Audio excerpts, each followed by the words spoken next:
ప్రతి ఒక్కరూ కూడా జవాబుదారీగా ఉండాలి.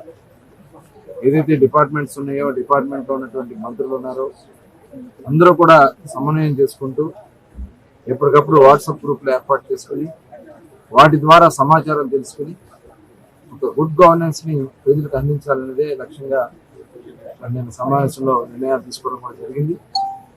ఇవాళ ఉన్నటువంటి అస్తవ్యస్త విధానాలు ఆనాడు జగన్మోహన్ రెడ్డి పరిపాలన జరిగినటువంటి అన్నీ కూడా ట్రాక్లో పెట్టాలి. దానిలో భాగంగానే మరి పెంచినటువంటి పెన్షన్లు పెంచుతామని హామీ ఇచ్చాం. సూపర్ 6 ప్రోగ్రామ్ ఉంది. ఇవన్నీ కూడా ఫేజ్ వైజ్గా చేసుకుంటూ ఆల్రెడీ ఇప్పుడు పెంచిన పెన్షన్లు కూడా అందించడం కూడా జరుగుతూ ఉంది. దాదాపు 97% ఇవాళ ఒక్క రోజులోనే ఫస్ట్ డే 1వ తారీఖు మధ్యాహ్నానికే టార్గెట్కి రీచ్ అవుతా ఉన్నారంటే మరి ఎంప్లాయీస్ కూడా ఇవాళ సహకరించడానికి సిద్ధంగా ఉన్నారు. మరి దాన్ని ముందుకు తీసుకెళ్లాల్సినటువంటి అవసరం ఉంది.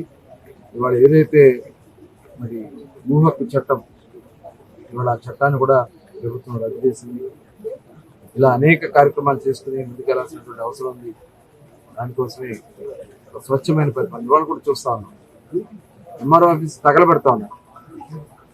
వాళ్ళు చేసినటువంటి పాపాలు బయటపడతాయని చెప్పి ఆఫీసులు తగలబెట్టడం, లేదంటే పేపర్లు ఎత్తుకెళ్ళి కాల్ చేయటం, ఎందుకంటే దుర్మార్గం ఎప్పుడు చూడాలి. టోటల్ ఇవన్నీ కూడా లా అండ్ ఆర్డర్ కూడా దెబ్బతింది. వాళ్ళ గంజాయి కానీ మద్యం కానీ విపరీతంగా ఉన్నాయి. ఆ ప్రభుత్వ పాపాలు అన్నీ కూడా కరెక్ట్ చేయాలని చెప్పి నిన్న దశాదిశ నిర్దేశించడం జరిగింది.